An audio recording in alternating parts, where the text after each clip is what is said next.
TBCN presents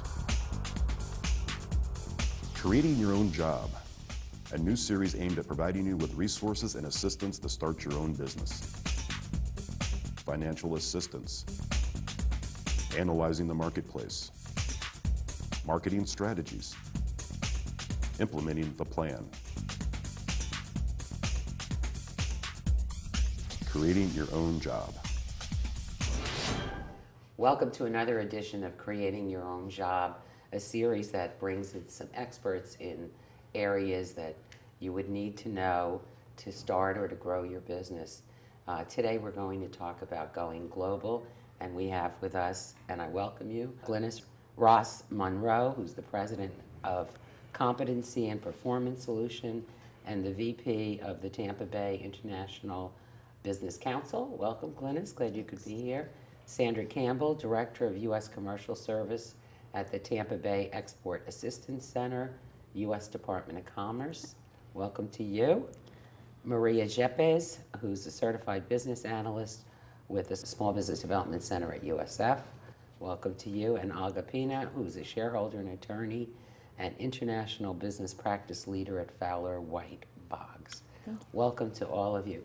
Let's go around and tell us a little bit about your organization, what you do. Glynis, we'll start with you.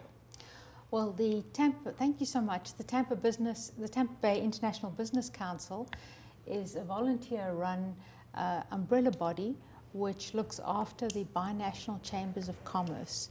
That's the French, Chinese, Philippine.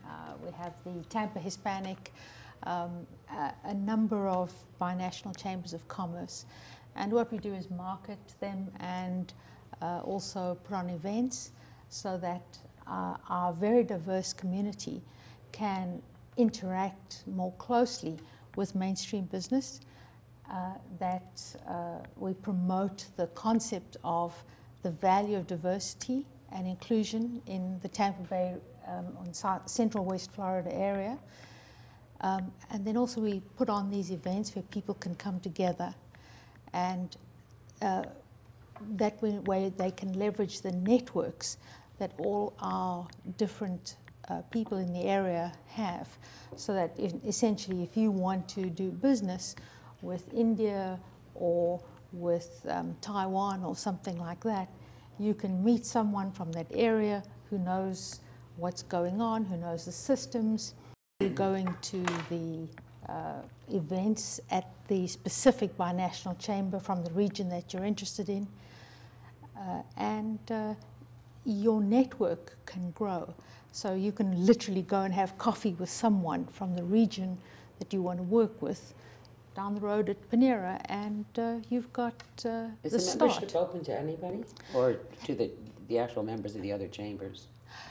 Technically, anyone who's a member of any one of the binational chambers, for instance, if you're a member of the Scandinavian Chamber, you're a member of TBIBC.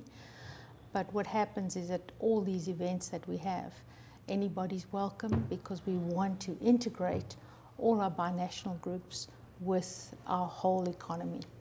Great. Sandra, what happens at the U.S. Trade, U.S. Department of Commerce? Yes, we're the U.S. Commercial Service. We locally we're known as the Tampa Bay Export Assistance Center. So we're a federal export promotion agency of the Department of Commerce. And my office covers all of Tampa Bay and Southwest Florida. And our mission is to help companies that are more small and medium-sized, though we help any size company, but we put emphasis on small and medium-sized companies that are interested in either going international as far as exports or increasing their exports. And how we do that is we have a network of about 100 offices in the U.S. and about 125 offices in 75 countries worldwide. Our offices are within the U.S. embassies and consulates, the commercial section. And what we do is we help through various ways, through one-on-one counseling, through market research, and a lot of matchmaking, as well as advocacy services. So we are a federal resource for companies with U.S. products and services. Great. Who knew that they were here? Well, you guys knew. I didn't know. Maria? So the Small Business Development Center is funded by the SBA, the Small Business Administration, and we are also part of the University of South Florida. We're actually part of the College of Business, and our objective is very simple. We promote economic development by helping individuals who want to start businesses or individuals who already own businesses and want to expand or grow or are experiencing some type of issues. So we provide technical assistance to them. For example, we provide accounting advice, we provide financing advice, and in my case, I provide international trade advice. So for individuals who want to start exporting or importing, or businesses that want to export or import, I assist them in achieving that goal. Great. You'll tell us more about how. Olga. I'm an attorney at Fowler, Boggs. We're a full-service law firm. We help businesses, be formed, document all their contractual relationships and litigate and buy real estate, whatever their need is.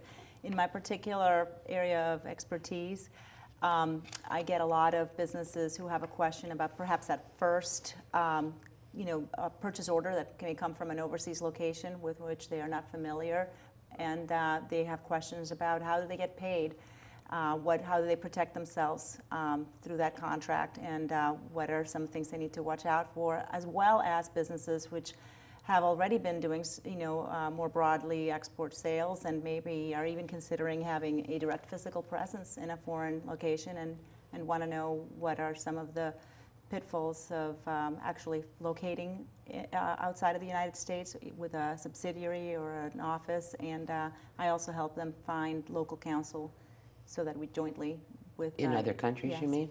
So that must be very hard to know the rules that are in place in other countries when we just assume the rules are the same as we have right here. Yeah, they're very different.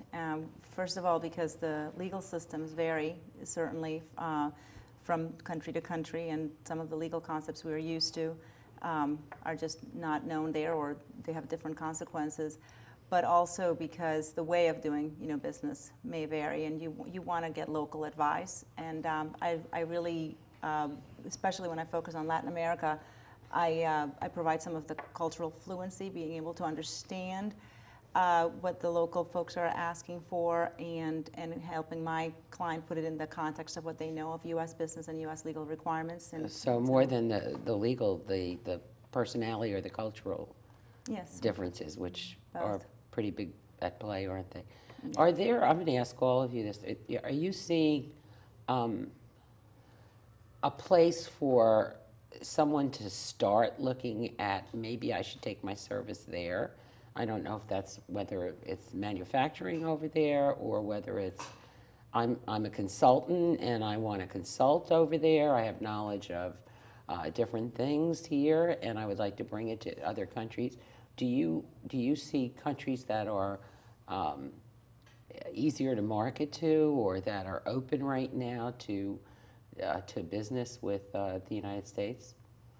Well, I would think in TBIBC, what we say is 95% of your customers live outside our borders.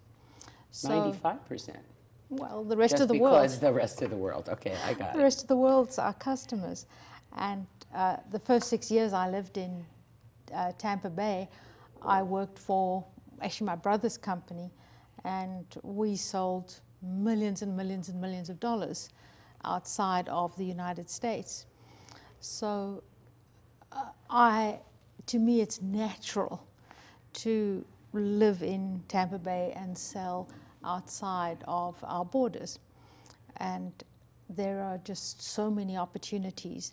Made in America is a huge benefit. So I think of exporting as natural. And there are just so many easy ways to do that.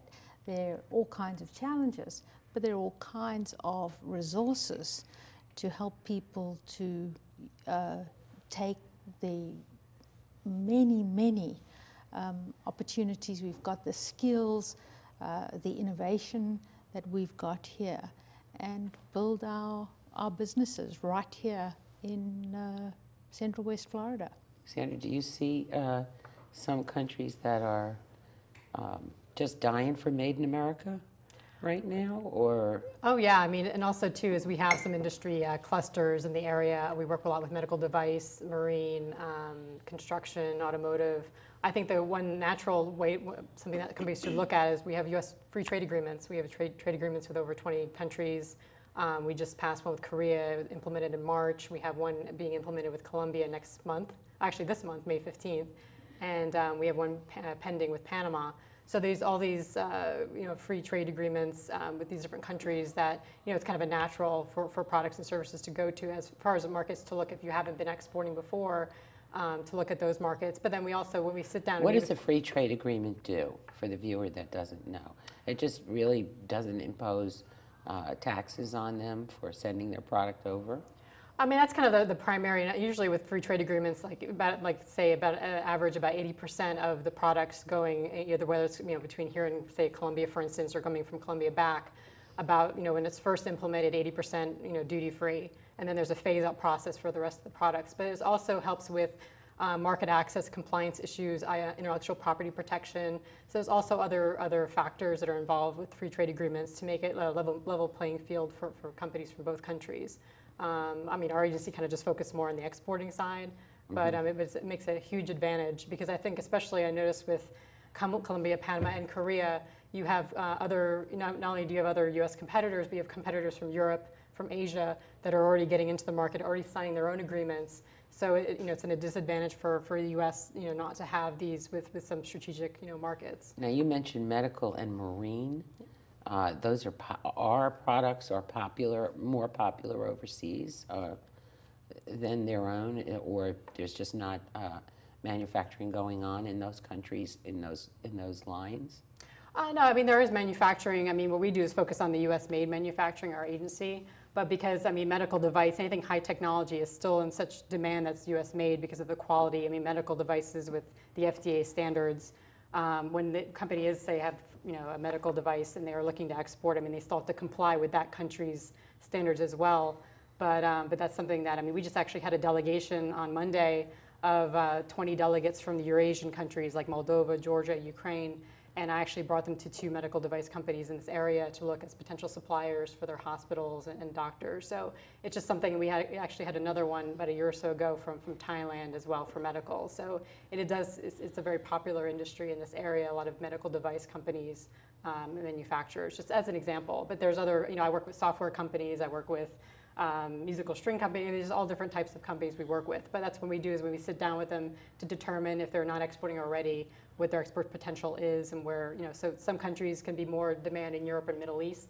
Other ones might have a better fit in Latin America or Asia. So it just really depends on the product. So if a company came to you with a particular product, you might be able to make them help them make a list for themselves of these are potential clients for you. These countries are potential clients for you. Is that what you do? You do that too at SPDC?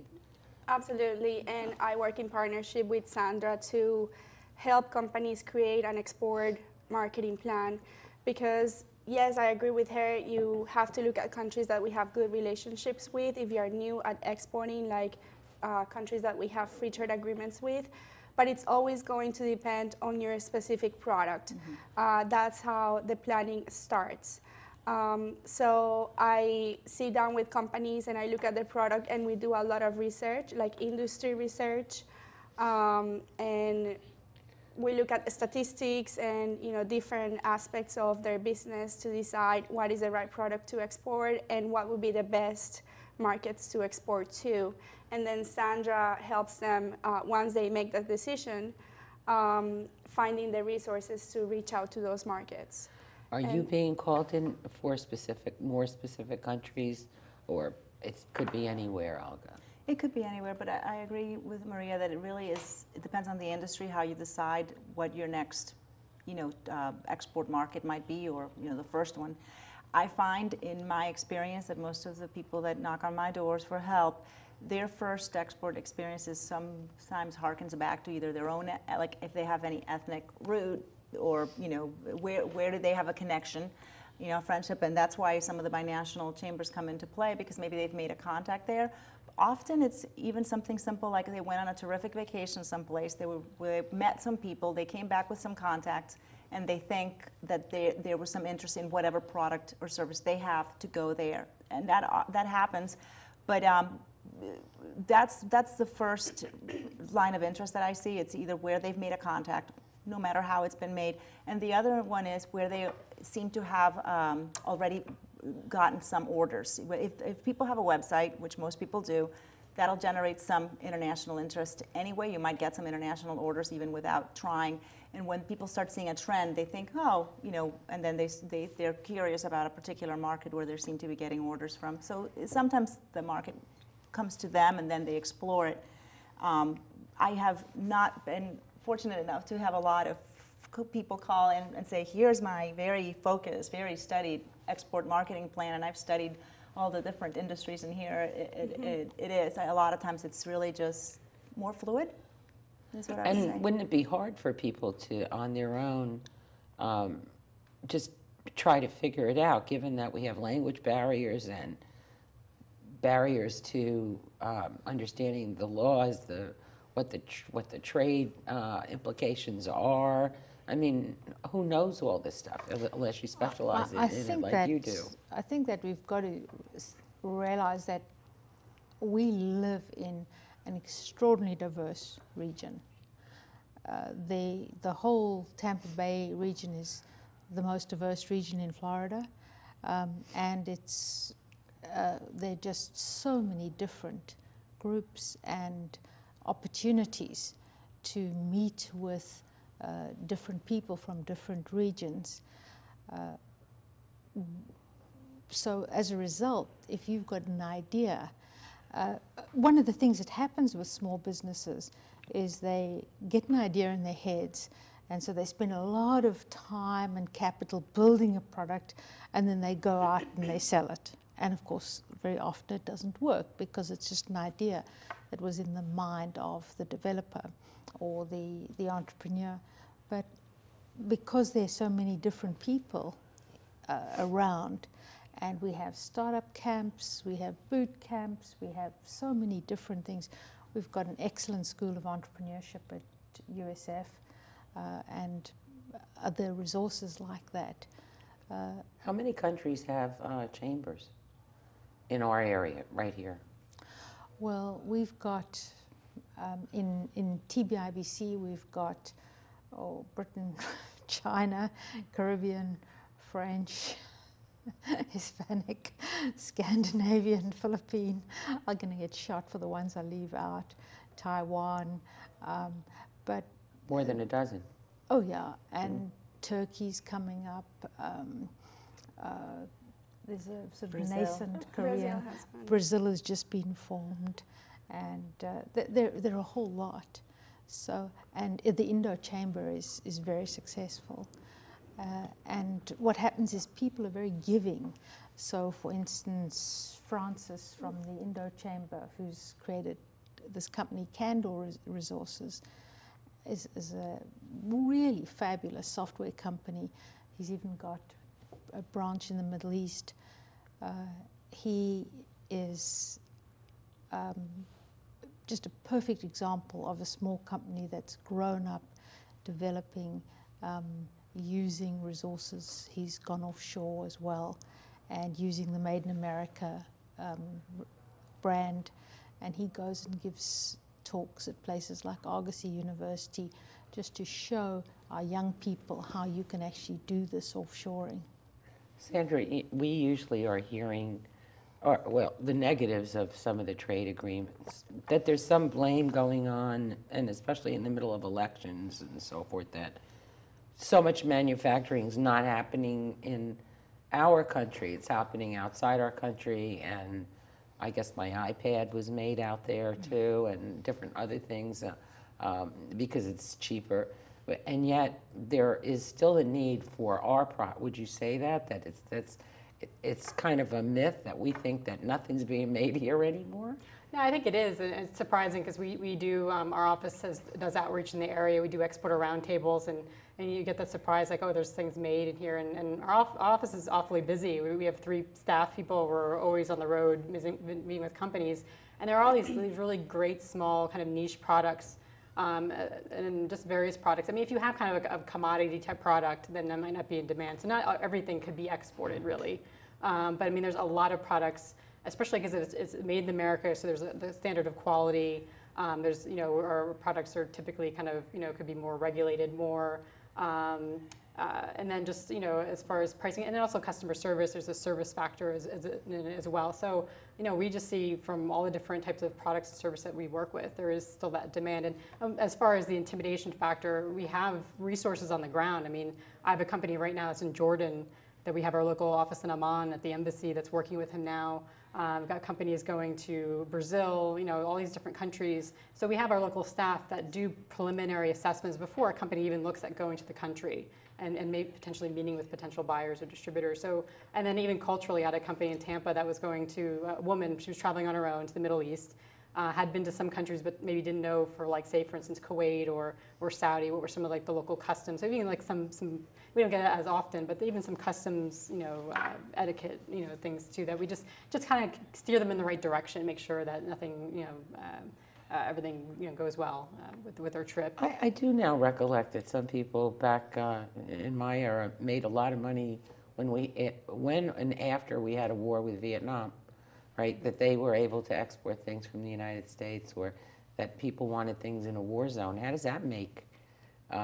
Does that happen too, using your the Department of Commerce? Yeah, we have. I mean, it could be more challenging. I mean, we have an Iraq and Afghanistan Reconstruction Task Force in Washington. We do have staff on the ground in Baghdad, and as well more limited staff in Afghanistan and Kabul. But no, there's. I mean, it could be more infrastructure, kind of more some larger projects, but. I mean, I had a company that was looking at shipping to Afghanistan, and we just checked with our local person and just kind of making sure that, the shipment can go through and any type of, requirements, regulations. And so that's kind of always good to have those local people on the ground to kind of help out. But no, it is possible. But then there's also countries you have to be aware of, and I know Olga can address it, where there's some where you can't ship at all. There's ones we have with the Office of Foreign Assets Control. We have countries with sanctions, whether they're limited or comprehensive, say Cuba, Syria, Iran, North Korea, though there are some products that actually still can be exported, but under export license, and it's usually agricultural, humanitarian, medical supplies. So, but we try to also help companies. We always get a lot of questions on sanctioned countries as well. Is there a market for our agriculture? Because I understand we import a lot of oranges and fruits and vegetables from other countries, South America, right? Don't we? Do we also export a lot of our food products? Well, we do have a Foreign Agricultural Service under the U.S. Department of Agriculture. So our office can handle agricultural equipment and chemicals, but as far as the actual food products themselves, our colleagues at FAS do that. But I do still get a lot of questions in the area for food type products, usually more processed food. And we usually can work with them through the Foreign Agricultural Service as well as SUSTA, which is. So they like potato chips too, somewhere else. Yes. And actually, there's a company in Tampa that we've worked with for like 30 years. My former colleague as well, and there's that demand. Okay. And cigars, of course, we have cigars, don't we? We still do that. Maria, do you get a lot of? Do you get them coming to the SBDC?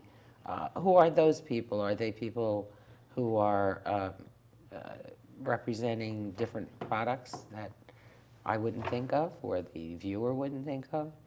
Well, it's interesting that you ask that, because when we talk about exporting, most people think about actual products. But you can also export services, which most of the time business owners ignore that. So, for example, we have a special program for companies that provide technical services, like architectural firms, engineers, and we're able to provide a customized export marketing plan for them. They never think about that. They think, exporting is just when I put something in a box and I ship it. But you could actually export a service. At the Small Business Development Center, we really get a variety of industries. I mean, we work with manufacturers, we work with service providers, we work with a lot of intermediaries, so maybe someone who is not an actual manufacturer or a distributor. So we really see many, many different industries at the Small Business Development Center, and our job is not to provide necessarily industry-specific information. We just guide you in the planning process, which is pretty much a general process that you will follow in any industry you belong to. And they come to you, though, right? Yes. And you also offer classes, don't you? Absolutely. So we provide free consulting services, and it's not just in the area of international trade. It could be starting your business, it could be financing, it could be accounting, it could be government contracting. But my area of expertise is international trade. And we also have seminars. We actually have 3 different seminars in international trade. So we have a basic seminar for people who is just investigating and learning about exporting or importing, and we teach that seminar every month, and it's only $10. Then we have an intermediary seminar for people who maybe are already exporting but are not really sure what they're doing. So we teach that one twice a year. And then we have the International Trade Certificate Program, which is our advanced course in international trade. Most of the attendees are already exporting, but not necessarily in a proactive way. Maybe they're just being reactive. You know, they are receiving orders and shipping, but they don't really have a strategy, and they may have a lot of legal questions that are unresolved, or they may not be using the right methods of payment. And so it's all about educating the existing exporters. So we have a variety of services. We can really take care of you if you're a startup business or if you're an existing business. And then we work with resources in the community like you know, attorneys or the chambers of commerce or the U.S. Commercial Service, and we refer those clients to them. But we save them a lot of time because we already have the contacts in the community.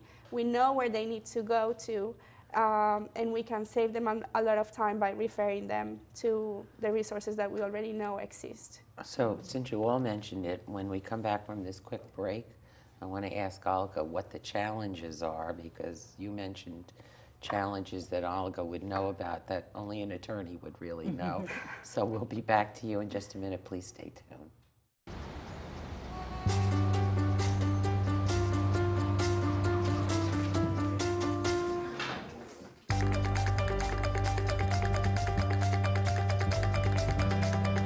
Big dreams and good grades aren't enough to get into college.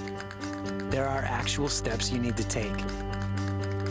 Finding someone who can help is the first and most important. For the next steps, go to knowhowtogo.org. Tampa Bay Community Network, may I help you? Hello, I would like to produce a TV show on your planet.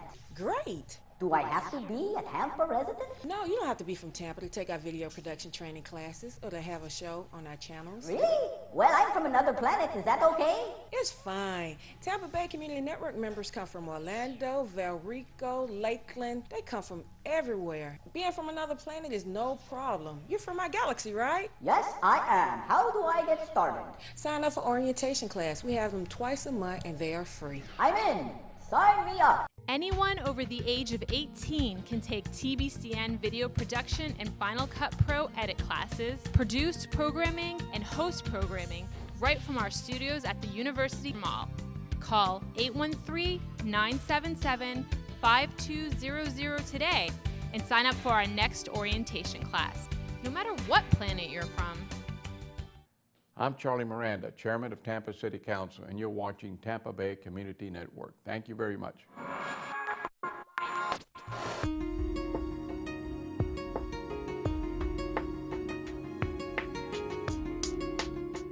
Welcome back to Creating Your Own Job. Today we're talking about going global with some experts in that field. I'll introduce you to them in a minute. I'm Louise Thompson. I'm the Executive Director of Tampa Bay Community Network, where you can come down, get video production training, or have us do some video production services for you, and you can get your own TV show. So come and call us at 977-5200 and see if you can get a show down here too. With us today, Glynis Ross-Munro, who represents her own company, Competency and Performance Solutions, and is VP of the Tampa Bay International Business Council. Sandra Campbell, who's with the U.S. Department of Commerce, Maria Jeppes, who's with the SBDC at USF, and Olga Pina, who's an attorney with Fowler in international law. And before we took our break, I threatened to ask you, what are the challenges as a lawyer? You certainly know what they are because litigation happens, right? So Yeah. what are the challenges that people have to be very cautious about and wary of and, in dealing with other countries? There are several. I guess I'm going to go back to something Sandra mentioned earlier, which is the challenge of really knowing what countries you may or may not export to from a legal standpoint. So immediately, the moment you start exporting, you need an export compliance program. And that really is a fancy way of saying make sure that you have checked the laws to see what documentation you need to keep about where you're exporting, and also what protocols you have in place to make sure you don't violate the law unknowingly. That's really what it is. And you can do that. You certainly can. Can you give me a simple example? I had actually a client who called because the Department of Commerce's enforcement agents were knocking on their door, trying to follow a product that had landed in China with a buyer that had been on a denied persons list that the Department of State puts out, and also the Department of Treasury has its own list under the Office of Foreign Assets Control. Denied person? These are parties that are either specially designated nationals or other persons who the United States, from a policy standpoint, has decided they present some sort of either political threat, either terrorist threat, or they are involved in narco trafficking, or they have export violations on their own record, and we're not supposed to do business with. Okay. So right there, and the list is not small, you need to make sure your customer Is not on that is list? not on that list. Wow. So that's one thing. And this, as it turns out, my client had made no mistake of their own in sending the product to that person. They had sold to another domestic company who in turn sold. But once the Department of Commerce was there and they realized my small company did not have a compliance program in place, they did not know that there were these things out there that they needed to comply with. That made them very nervous, because the fact that they had not engaged in the violation was to them a coincidence, because this small local manufacturer was actually exporting worldwide. And it just happened that they didn't have a violation, primarily because their product didn't require a license, like Sandra referred to. So it was freely exportable to most places. But the fact that they never purposely checked whether, in fact, it had an export commodity control number, which is the identification number that we assign products to determine whether they are subject to any regulation that would restrict their export to different countries. Is that like a UPC code? We can consider it that. It's not the same system, but there's Okay. but it's that type of idea.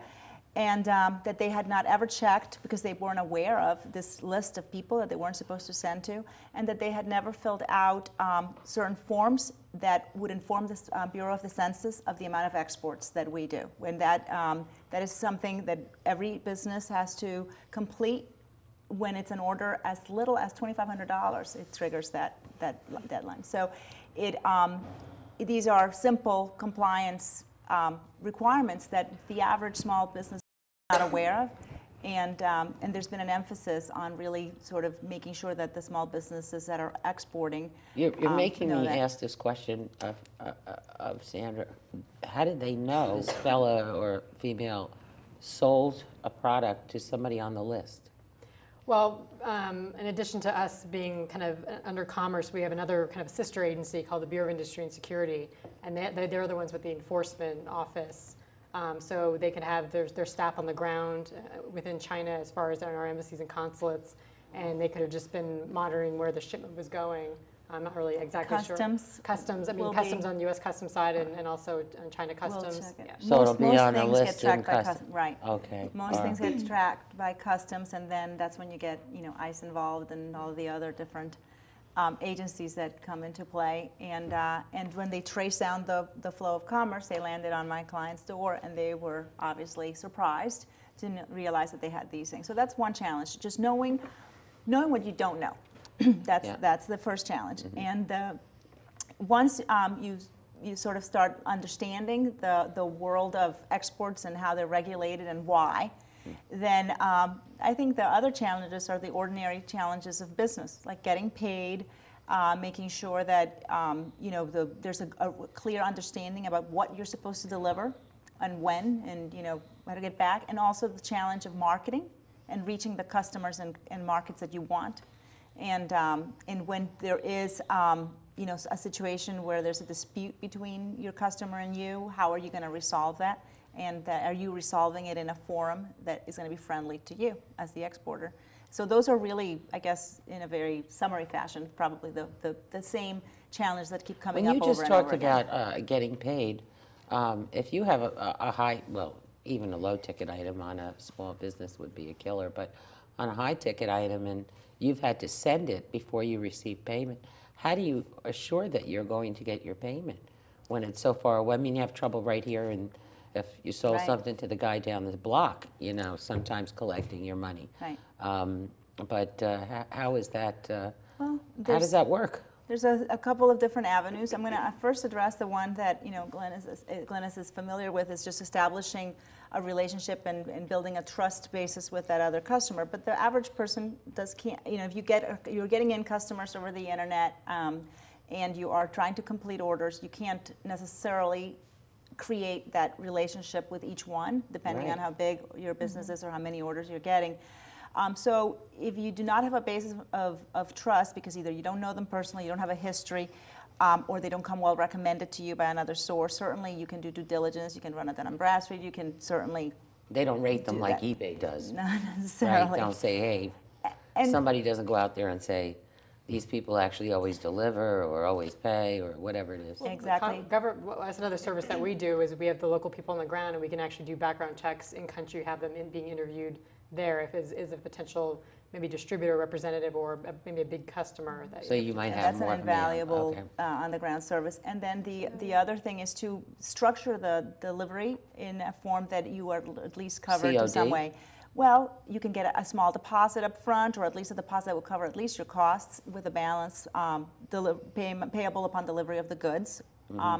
You can get paid upon receipt of documents, which is you go ahead and ship your merchandise, say if you're using a ship, but the buyer can't pick up the item until they pay, and that's when they get the documents of title. So there's an exchange at the other port.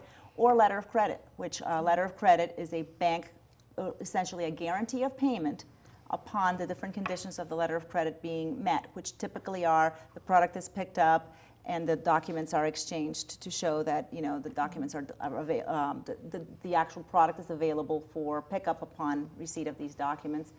And then you have to handle things like inspection of goods and all of that, depending on the contract, which port you're going to be doing that in and where title transfers. So those are some of the different things that will go in the documentation or the structuring of the order. And depending on your tolerance for the risk, you may want the buyer to pick up FOB your port right here in Tampa, and they take care of the rest. Or you can structure the transaction. Oh, even if you're shipping over there, they have to pick it up here? You can say that the title will transfer on our dock, and it's still an export transaction from our end, but they take ownership and risk of for the seaside transportation, right? Yeah, it's a question of when the risk transfers, and how much you would normally give it FOB from you give them as much risk to the buyer as possible. I think that letters of credit, they're a pain and they're expensive, but if you don't know a customer and it's a big ticket item, you want to make sure you get your money, even if it's a lot of work and even if it is expensive. What I found... How are they expensive? You have to pay for a letter of credit? Yes. On your end, the seller pays for that letter of credit? There are fees associated with that, yes. It depends on the contract, but typically if you as the seller, if the buyer's commanding certain terms, and you as the seller might say, well, I will not deliver until I agree not to accept a deposit, but then you have to back up the thing by a letter of credit, and so the buyer will have to pay the fee. But of course, that makes the price of the goods de facto more expensive for the buyer, so they may negotiate to split the fee or a discount on the product that'll essentially cover the letter of credit. Is it a percentage of whatever the deal is? It's a fee percent of the amount. I don't know if necessarily of the deal, depending on what much the letter of credit is for, because the letter of credit may or may not be for the whole amount, depending if a deposit is included or not. So it is a percentage of the amount the letter of credit is guaranteed to pay. Well, there's also, I mean, there's another mechanism you can always, there's also export credit insurance, something that Export-Import Bank of the U.S., it's a federal credit agency, offers for companies, and they have a small business policy as well.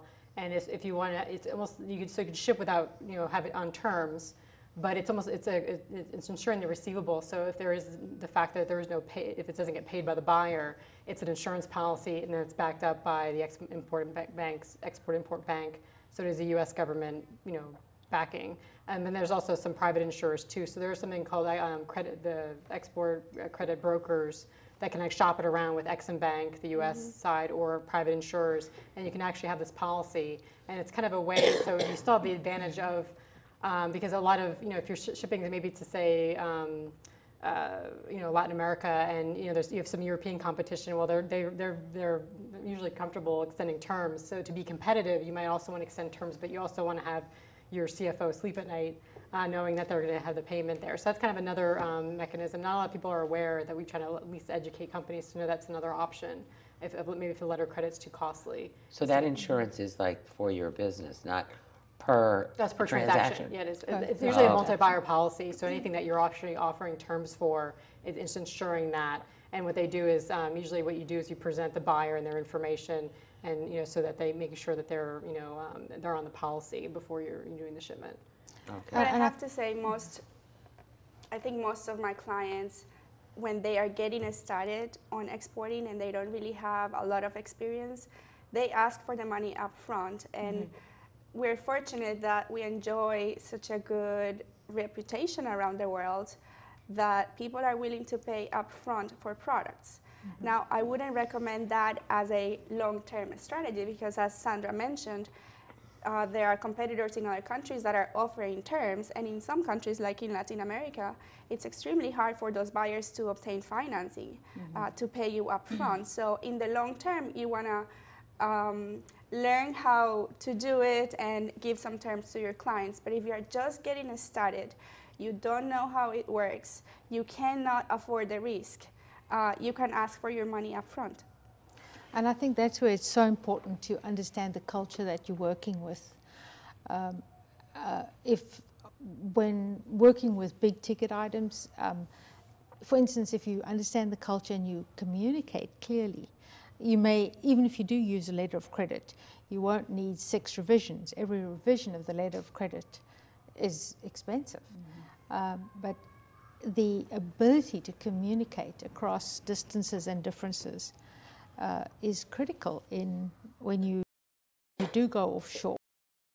And the way the American culture sees business transactions is very different from the way other cultures sees business transactions. We're quite happy to do business with somebody and then we'll just put a big contract on it and then it's done. Whereas in many other cultures, it's much more about who you are, how we understand you, if we trust you, have we met you, have we held the baby, have we patted your dog, kind of thing. Well, maybe perhaps not in North Africa where dogs are dirty. But are all of you very well traveled, I take it? Or no? Do you have to travel? You travel a lot for your job? You don't? You two really don't? You do all your business from here? I have in the past traveled more, but I think that with the internet and everything being more accessible, it's I don't have to travel as much, and my clients, to do your job. Yeah, my clients don't really want to pay for my time traveling. That's true, but you have to go.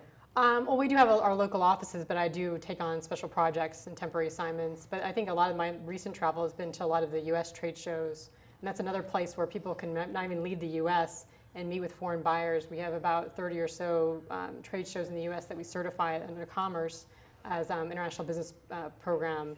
We have foreign buyer delegations that go to the show, like National Restaurant Week. I think the show is in Chicago this week, and we have delegations from all over the world that are at the show. And so usually what the show is, we have teams that go and we do matchmaking, free matchmaking for companies that are either exhibiting, usually a lot of the times the American exhibitor matching up with the foreign buyer that's looking to either represent that product or buy that product. So it's like the road show, only for other purposes, rather. It's all different industries. Not the antique road show, but the travel dress. But The reason I asked you, and I'm sure you're all well-traveled in any event, is that correct?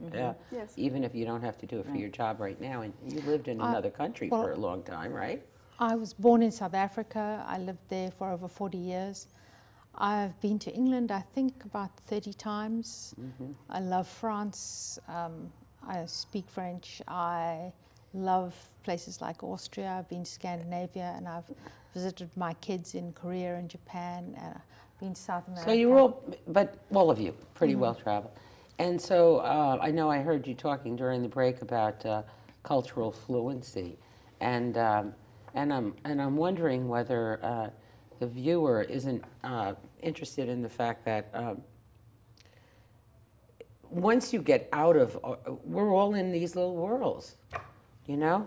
And they get so little that people actually say, I'm from South Tampa. Yes. Really? So true. I'm from Old Seminole Heights. Not New Seminole Heights, not Southeast Seminole Heights, but Old Seminole Heights, which is slightly over here than there and wherever. And so we get so tight in our little world that we forget about this enormous world that we live in and all those differences that are there. And I'm sure that you have all witnessed some of the differences. Maybe you could address them so that just people get a little bit of taste of differences either in the culture, in the way you speak to someone, in the way you react with them, the way you break bread with them, whatever, those kinds of things that you've learned that maybe are unusual and make for an interesting story to our viewers today. I'll start with you, Olga. Yeah, I definitely try to impress upon my clients the differences in the systems and the cultural context in which they're going to be, working, or and even if there is no language barrier, there's still a different cultural context. And an example that I often give to the students in Maria's International Trade Certificate class is once from a deal that I was working on behalf of my U.S. client that had been doing a joint venture in Argentina, and it related to a tax issue where we were negotiating a particular tax payment, and we hired local counsel, and I'm speaking in Spanish. Spanish is my first language, and so there's no language barrier. But I realized into the negotiation that there was a big cultural barrier, because in the U.S., I see it, and my client sees it as your obligation is to pay taxes. We don't think this is optional, and it became clear to me from what our local counsel was saying in answer to my question that my question was being received differently than I assumed. I kept asking, if we accept this settlement, do we have to pay taxes? And he said, no, then you don't have to. And I kept thinking, well, that doesn't make sense, because in our country, a private citizen can't forgive my tax obligation to the U.S. government. And I finally decided I was asking the wrong question. So I went back and I said, under the laws of Argentina, is my client required to pay the tax? Oh, yes. So the requirement was there, but have to pay was being interpreted as most people don't. So don't worry about it. And that was a big lesson in how to frame the question. Same language, different context, different understanding. Interesting. Maria. And cultural differences are not only when you go to another country and do business in that country. We actually have a lot of cultural differences here because we have such a diverse population. So I have a lot of clients who are Hispanic, and they come and to my office to receive consulting services. And even though we both speak English and we can communicate in English, sometimes there is something about the language that they feel more comfortable in Spanish, and we end up, speaking in Spanish. Now, the other aspect of that is certain cultures, for example, they emphasize a lot more on family ties. And so I have a lot of clients who come to my office, and before mentioning anything about their business, they pull out their wallet and they show me their family picture, and they say, this is my wife, this is my son, this is my daughter, this is our story, this is how we came to the United States. And it's a way to relate to me and to communicate with me before they even start talking about business. So you have to be sensitive about those type of cultures, and you can't just come to the table to negotiate and be all about business. If you know that in that country they care about family, they care about, you know, your social life, you have to talk a little bit about that and open up a little bit with them, because that will develop trust in that relationship. And for the two of you, at least, there's a big difference, even though you all speak Spanish, between Absolutely. the Mexican, the Puerto Rican, the Cuban, the Spaniards from Spain and South America, correct? In not only the way that they speak, but in some cultural things, correct? Well, the language itself, it's the same. Spanish is Spanish. But some people anywhere sing it a in- little bit, and some people don't. But okay. There are an accent. variations, Oh, obviously. there's a singing, right? There are- Mexicans yeah. sing. Yes. There are variations in the language, obviously. We have slangs, Right. just like you have here in the United States. You know, someone from New York may not speak the same way as... We never want to someone- say our R's where Yes. they belong. Right. That's absolutely true. And Okay. somewhere it's soda and somewhere it's pop. And sometimes even in the same country, you know, my husband is from a different city and he uses expressions that I don't use, even in Puerto Rico, Yeah. which is a small island. Right. Yes. You have people who, you know, they belong to the same country, they speak the same language, and they use expressions and they eat different food. And so Their absolutely. colloquialisms are different and Absolutely. everything. Right. Yes, so you have to be sensitive to those differences. You can't go to Colombia and assume that they are going to behave in the same way as they're going to behave in Puerto Rico or Argentina or, you know, another Hispanic country. And the same thing happens in other areas around the world. You can't just say, you know, the countries in Asia are all behave well, the same. They putting have everybody- very distinct cultures. That's why I found it always fascinating that they put all Spanish-speaking people in a category that is completely not suitable. Hispanic, what is that? I mean, think it's we just- do have a lot of things in common. Yeah. But we also have a lot of things that are different. So it's, you know, you can't know how every country and every culture works or every city works, but it's all about developing that sensitivity that if you're gonna go and do business with them, do your homework before you go there. Right. So it's all about being prepared and being sensitive. Sandra, what about you? Got a story about No, I just, difference or? well, I mean, just kind of one of the funny, I had we did a preliminary conference call with one of my companies and for Brazil. And at the end, he was very excited and just saying, well, I'll send you some literature. I'll send it in Spanish. I said, no, you know, it's Portuguese. They speak Portuguese in Brazil. And actually, they didn't have it in Portuguese, so I said, well, just send it in English. That's where our staff concurred, because they'd rather get it in English, because if you send it in Spanish, it would be an insult, you know. So the same with, I just had a company that's going to China next month, and he actually had a web translation in Chinese, but they wanted some additional information, and our people just said, well, send it in English. And then that's something too, is you can work with, because when we're working with companies, a lot of the times is to identify a local partner that they can work with and have them help with the translation and being their local representative. So I just think, you know, kind of, you know, just not making these assumptions. And I think also too, is what Glynis and I think Marie and Olga all saying is, you know, international, it's more of a long term and it's about the relationship. I mean, especially I know in Latin America, when companies go, the meeting, you know, Americans are so used to just getting down to business, sign the contract. They want this contract signed when they come back. Right. But the first meeting could be just over lunch and talking about the football or soccer teams that are there, and just kind of developing that relationship, and maybe at the end kind of talking initial you know, information about business, but just to kind of get used to that, because it's not going to be just that immediate sale, you know, over the phone type thing. It's just, and also be being sensitive to knowing the language or asking what is the language. But yeah, those are just kind of some things that have happened recently. So. Glynis, you have one incident Well, that you... one of the things that interests me a lot is that a lot of Americans don't have the ability to explain their own culture. And I'm particularly interested in the differences between African American and Caucasian American culture, and the fact that people can't actually define it, can't show or can't explain the actual parameters. Obviously, I'm in psychology and anthropology, and I think that it would be great if people understood that more. That's a theoretical point. point. Look at the news lately. Look at Trayvon Martin, and you can see everything you need to know. Yeah, but in business, if in business, for instance, African American culture is what we call high context, and Caucasian American culture is a low context. So but neither party understands that, and so there's a huge gap between those two areas of business. Well, we better find out more about that, but we've got only 3 minutes left, so I'm going to let you take 30 seconds each to maybe relay something I forgot to ask you think the viewer ought to know.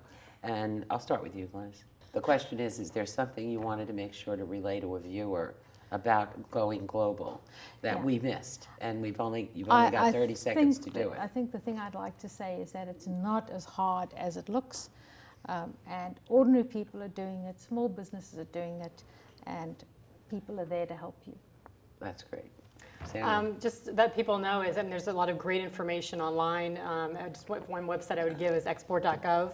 Export.gov, and you can actually download the 2012 Basic Guide to Exporting for free by chapter. So it's a great resource that's out there. And just to mention too that there's the President's Export Award that's presented every year only to maybe like 30 or so companies. And we have 2 from Tampa Bay that are receiving it next week up in Washington. Oh. I can't disclose their names yet, but they're very excited, and it's a very honor. This is the 50th anniversary. It started under the Kennedy administration, but this is the 50th anniversary. So we have 2 companies. So there are small companies, both are service companies. So there's examples in your community that people are doing this successfully.